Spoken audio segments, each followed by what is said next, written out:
పల్నాడు జిల్లా నుంచి ఈరోజు అంబటి రాంబాబు గారిని పరామర్శించడానికి పలకరించడానికి వైఎస్ఆర్ కాంగ్రెస్ పార్టీ ఇన్ఛార్జీలైన నేను అట్లానే వినుకొండ నియోజకవర్గ ఇన్ఛార్జి బ్రహ్మనాయుడు గారు అట్లానే పెదకూరపాడు మాజీ శాసనసభ్యులు నంబూరి శంకర్రావు గారు అట్లానే సత్తెనపల్లి నుంచి సుధీర్ భార్గవ్ అందరం కూడా దాదాపు 50 కారుల్లో మా వైఎస్ఆర్ కాంగ్రెస్ పార్టీ కార్యకర్తలందరూ కూడా పల్నాడు జిల్లా నుంచి ఈరోజు రాంబాబు గారిని పలకరించడానికి మేమందరం కూడా ఇక్కడికి రావడం జరిగింది. రాంబాబు గారిని చూస్తే మునుపటి కన్నా కూడా ఇంకా ఉత్సాహంగా ఒక మనోధైర్యంతో ఏదో జైలుకి వెళ్ళాడు 18 రోజుల పాటు ఉన్నాడు ఆయనేమో భయపడతాడని మేమందరం కూడా అనుకున్నాం. కానీ ఎక్కడా కూడా తగ్గేదే లే అని చెప్పి రాంబాబు గారు ఈరోజు ఇంకా నూతన ఉత్సాహంతో ఈ తెలుగుదేశం పార్టీ అంతు చూసే వరకు కూడా నిద్రపోయే విషయంలో ఎక్కడ కూడా రాజీ పడే విషయం లేదని చెప్పి ఈరోజు రాంబాబు గారు చాలా ధైర్యంతో ఈరోజు ఉన్నారు. అట్లానే ఇక్కడికి వచ్చి చూస్తే ఈరోజు ఇదో పెద్ద తిరునాళ్ళలాగా ఉంది. ఈరోజు రాంబాబు గారిని కలవటానికి ప్రజలు ఈరోజు జిల్లా నలుమూలల నుంచి కూడా రాష్ట్రం నలుమూలల నుంచి వచ్చారు. ఈరోజు జిల్లా నలుమూలల నుంచి కూడా గుంటూరు పల్నాడు జిల్లాల నుంచి అనేక మంది ఈరోజు రాంబాబు గారిని పలకరించడానికి ఈరోజు రావటం చాలా సంతోషమైన విషయం. అదేవిధంగా ఒకటే చెప్పదలుచుకున్నాం, అన్యాయంగా అక్రమంగా 18 రోజుల పాటు ఆయన్ని జైల్లో ఉంచడమే కాదు ఆయన ఇంటి మీద దాడి చేయటం, ఆయన కార్లు తగలబెట్టడం, ఆఫీస్ తగలబెట్టడం, కుటుంబ సభ్యులు ఇంట్లో ఉన్నారని చూడకుండా వాళ్ళ మీద దాడి చేయటం అనేది ఒక హేయమైన చర్య. ఇలాంటి చర్యలకి ప్రజాస్వామ్యంలో తావు ఉండకూడదు. కానీ హింసాత్మక ఘటనలు ఇలాంటివి చేసి ఇంకా వాళ్ళేదో సిగ్గు లేకుండా మేము ఎక్కడ కూడా తప్పు చేయలేదనే మాటలు మాట్లాడుతున్నారు. దీన్ని తీవ్రంగా మేమందరం ఖండిస్తున్నాం. ఒకటే చెప్పదలుచుకున్నాం, వైఎస్ఆర్ కాంగ్రెస్ పార్టీ యావత్తు కూడా రాంబాబు గారి వెనక ఉంటుంది. రాంబాబు గారికి అండగా ఉంటాం. ఎక్కడ ఏ విషయం జరిగినా మేమందరం కూడా రాంబాబు గారి వెంట ఉండి ఈ తెలుగుదేశం పార్టీ అంతు చూసే వరకు మళ్లీ జగన్మోహన్ రెడ్డి గారిని ముఖ్యమంత్రి చేసుకునేంత వరకు కూడా మేమందరం కూడా కలిసి పోటీ చేస్తామని పోరాడతామని చెప్పి ఈ సందర్భంగా తెలియజేస్తున్నాం. ఈరోజు మన అంబటి రాంబాబు అన్నంటే తెలియనటువంటి వాళ్ళు ఎవరూ లేరు. ఈ రాష్ట్రమే కాదు, మన భారతదేశంలో కూడా ఆయన ఒక లాయర్గా, ఒక మంచి గుర్తింపున్న వ్యక్తిగా, మంచి ప్రజల సమస్యలపై మాట్లాడే వ్యక్తిగా ఆయనని అందరూ కూడా గౌరవిస్తారు. రాజకీయ అనుభవం, వయసు కూడా పెద్ద వయసు అయినా ధీటుగా ప్రతిపక్షంలో ఉండేనా మాట్లాడగలిగిన సమర్థత ఉందని, ఆయన సమర్థుడని, ఆయన్ని ఏ కాడికి ఆయనని ఒత్తుపుచ్చాలనే ఉద్దేశంతో ఆయన్ని ఆ విధంగా ఆయన ఇంటి మీదకి దాడి చేయటం అవన్నీ కూడా చాలా బాధాకరం. ఏంటంటే మేము కూడా రాజకీయాల్లో ఉంటే ఇలాంటి ఓడిపోయినప్పుడల్లా ఓడిపోయిన రాజకీయ నాయకుడికి ప్రతిపక్షంలో ఉంటే ఇలాంటి పరాభవం, ఇలాంటి అవమానం, ఇలాంటి బెదిరింపులు చేస్తారా అనేది చాలా బాధ. ఆ పెద్దామని ఆయన భార్య గారిని అమ్మాయిగా చూస్తే చాలా బాధ వేసిందండి. రాజకీయాలంటే ఇలాంటి రాజకీయాల్లో మనం ఉండాలనుకున్నామా? ఇది చంద్రబాబు నాయుడు గారు ఇలాంటి నీచమైన ఆలోచన చేస్తారా? ఒక ప్రజాప్రతినిధి ఎమ్మెల్యేగా గెలిచి ఇంటి దాకా వచ్చి దాడి చేపించి పోలీసులు అందరూ ఉండి ఆ విధమైనటువంటి ఆలోచన చేసినందుకు నిజంగా కూటమి ప్రభుత్వానికి సిగ్గు ఉండాలండి. సిగ్గుపడే విధంగా రాజకీయాలకు రావాలంటేనే మీరు సిగ్గుపడే విధంగా రేపొద్దున మీరు మీ ఆలోచనలు ఉంటాయని కూడా ఈ సందర్భంగా తెలియపరుస్తున్నాను. యువతకి ఎలాంటి మెసేజ్ ఇస్తున్నారు? రాజకీయాల్లోకి రావాలి, మంచి పాలన అందించాలని ఎక్కడ కూడా అవకాశం ఇవ్వట్ల మీరు. దానివల్ల ఇవాళ ఏం జరిగింది? అంబటి రాంబాబు గారంటే ఈ రాష్ట్రంలో మీరు చెప్పుకునే మీ నాయకుడు, మీ ఉప ముఖ్యమంత్రి గారు, ఆయన కంటే కూడా ఆయన ఏదో అనుకుంటే ఇవాళ ఏదో జరిగింది. అంబటి రాంబాబు రాష్ట్రంలో ఒక కమ్యూనిటీకే కాదు రాష్ట్ర యావత్తు చిన్న చన్న బడుగు బలహీన వర్గాల అందరి తరపున మాట్లాడే మా అన్న అంబటి రాంబాబు అన్న ఇవాళ ఇలా ఆయన ఇంటి మీద దాడి జరిగిందని కన్నీళ్లు పెట్టుకున్నటువంటి వాళ్ళు ఆడవాళ్ళు లేరు. ఆ ఇంటి మీద దాడి, ఆ కారు మీద ఆ విధమైన కర్రలతో కొడతా ఉంటే మేమందరం కూడా అదే విధంగా పూర్తి స్థాయిలో మేము కూడా చాలా ఆందోళన చెందినటువంటి విషయం. ఈ విషయాన్ని చూసి పవన్ కళ్యాణ్ గారు కనీసం కూడా ఒక ఉప ముఖ్యమంత్రి గారని చెప్పుకున్నాడు. కానీ ఏమయ్యా ఇలాంటి అన్యాయాలను నేను ఎదిరించడానికి వచ్చానన్నావు, కనీసం కూడా నీకు ఎప్పటి నుంచో రాంబాబు అన్న తెలుసు.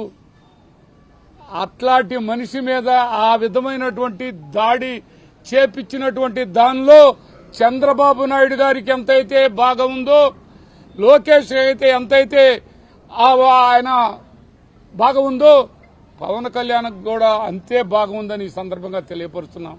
పవన్ కళ్యాణ్ గారు ఈ రోజు బాధపడుతుండు, నాకంటే దాటిపోయాడు, నీకంటే దాటిపోయేది ఈ రోజేంటి? ఎప్పటి నుంచో ఆయన ఈ రాష్ట్రంలో కాపు నాయకుడిగా పెద్ద గుర్తింపు గౌరవం ఉన్నటువంటి నాయకుడు అంబటి రాంబాబు గారు. ఇవాళ అంబటి రాంబాబు గారు వేసే ప్రశ్నకి నువ్వు సమాధానం చెప్పగలవా? ఈ దాడులేంటి అంటే నువ్వు సమాధానం చెప్పగలవా? ఇవాళ అంబటి రాంబాబు గారికి కలవాలంటే మాకు గంటల తరబడి జనం, ఆ జన స్పందన చూస్తే ఆయన్ని అంత బాధ పెట్టారని వాళ్ళకి ఆయన మీద ప్రేమ అభిమానం అవన్నీ చూస్తుంటే, ఇందాక మేము అన్న చెప్పినట్టు, గోపిరెడ్డి అన్న చెప్పినట్టు, మా పేషెంట్ గారు ఆయన అంటే అంబటి రాంబాబు గారు అంటే ఇవాళ ప్రతి ఒక్కరూ ఆయన ఉన్నాడనే ఒక ధైర్యం మా అందరికి కూడా. రాంబాబు గారు ఉన్నారు, మాకేదన్నా చిన్న ఇబ్బంది వచ్చినా వచ్చి దాన్ని ఖండించగలిగిన కెపాసిటీ, క్యాపబిలిటీ ఉన్న నాయకుడే అంబటి రాంబాబు గారు. అలాంటి రాంబాబు గారిని అన్ని విధాల మీరేదో చేయాలనుకుంటే ఎక్కడ కూడా ఆయన నిజంగా మేము కూడా ఆయన చూసి మా అందరికి కూడా ధైర్యం మాకు నింపగలిగాడు అంబటి రాంబాబు గారు అని ఈ సందర్భంగా తెలియపరుచుకుంటూ, అంబటి రాంబాబు గారు మీరు అనుకున్నట్టు మీరు ఆయన్నేదో భయపెడితే భయపడతాడు అనుకున్నారు, అది భిన్నంగా జరిగిందని రోజువారీ పవన్ కళ్యాణ్ గారు, చంద్రబాబు నాయుడు గారు, లోకేష్ గారు బాధపడుతున్నారు. మీరు బాధపడిన అవసరం లేదు, మీకు తగిన విధంగా గుర్తింపు లభిస్తుంది. ఏదైతే ఈరోజు జరిగిన దాడులు ఆయన రమేష్ గారు మాజీ మంత్రి అన్న మంత్రి, మరి రాంబాబు అన్న భారీ నీటిపారుదల మంత్రి చేశాడు, ఆయనకే ఇలా చేశారంటే మీరు యొక్క లెక్క రేపొద్దున తాత పెట్టిన బొచ్చ తరతరాలు ఉంటుందని గుర్తుపెట్టుకోవాల్సిన అవసరం ఉందని ఆ కూటమి పెద్దలందరికీ కూడా ఈ సందర్భంగా తెలియపరుచుకుంటూ, అంబటి రాంబాబు అన్న మా అందరికీ ధైర్యం, మా అందరికీ భరోసా. ఇవాళ 175 మంది మేము ఎవరైతే ఇన్ఛార్జీలుగా ఉన్నామో అందరూ కూడా ఆయనంటే ఆ గౌరవం, అందరిని కూడా ఆ పలకరింతాలా పలకరిస్తాడు. ఎవరికి ఏమైతే ఇబ్బంది వచ్చినా దగ్గరుండి ఖండిస్తాడు. అలాంటి నాయకుడికి ఈ జనమందరూ రావటం జరుగుతుందని, మరి ఈ తిరణాల్లాగా జరుగుతుంది ఇది. ఈ తిరణాల జరగటానికి ఆయన మంచితనమేనని ఈ సందర్భంగా తెలియపరుచుకుంటూ సెలవు తీసుకుంటున్నాను.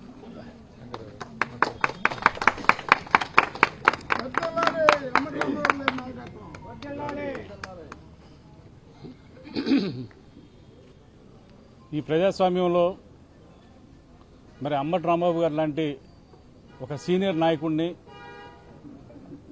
ఒక మంత్రిగా చేసిన అంబటి రాంబాబు గారిని ఇంటి మీద దాడి చేయటం, ఏదో దాడి చేశారంటే కొట్టిపోవటం కాదు, దాదాపు 6:30 గంటలు 7 గంటలు ఇంటి మీద పడి కర్రలతోటి ఇల్లంతా దాడి చేసి ఇల్లు మొత్తం, ఇల్లు కానీ ఆఫీస్ కానీ ధ్వంసం చేశారు. పైపెచ్చు ఒక రూము డ్యామేజ్ అయితే పక్క రూమ్కి వెళ్తే, ఆ రూమ్ డ్యామేజ్ అయితే 3 రూమ్కి వెళ్తే పైనుంచి రాడ్డుతో ఒక పుడుతున్నాడు. అది కనుక తలకాయ తగిలితే చచ్చిపోయేవాళ్ళు. మరి మనం ఇక్కడ ప్రజాస్వామ్యంలో ఉన్నామా, రాక్షస పాలన జరుగుతుందా? ఒకసారి ఆలోచించండి.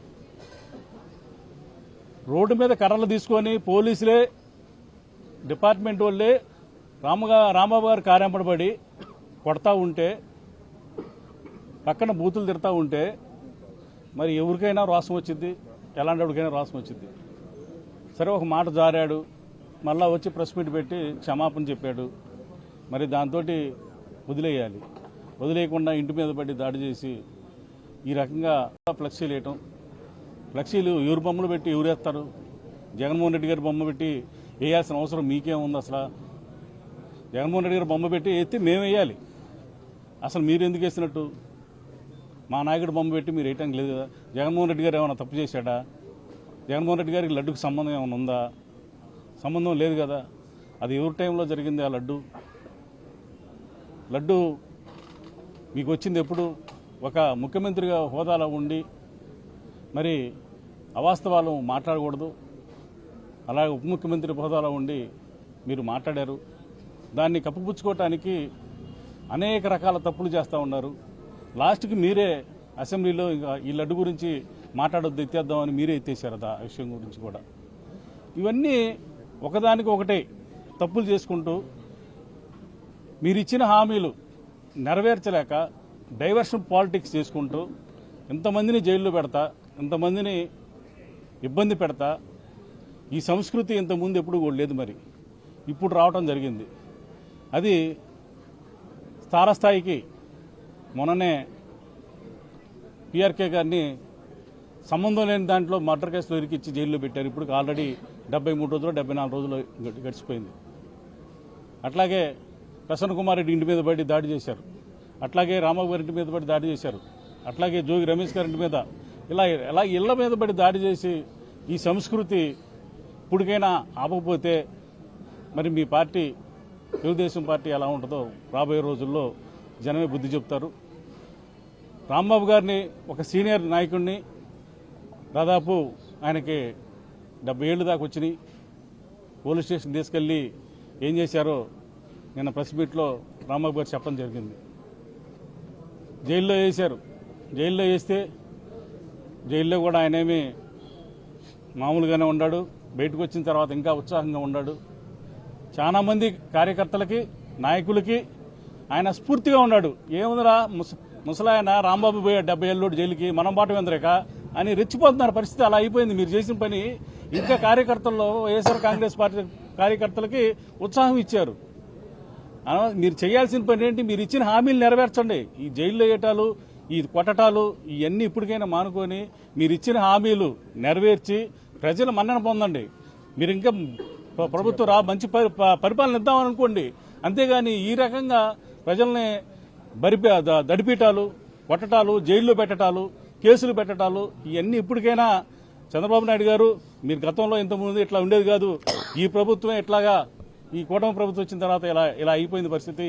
ఇలాంటి సీనియర్ నాయకులను కూడా ఎంత ఇబ్బంది పెట్టే పరిస్థితులు తీసుకొస్తే ఇది సంస్కృతి కాదు మనకి.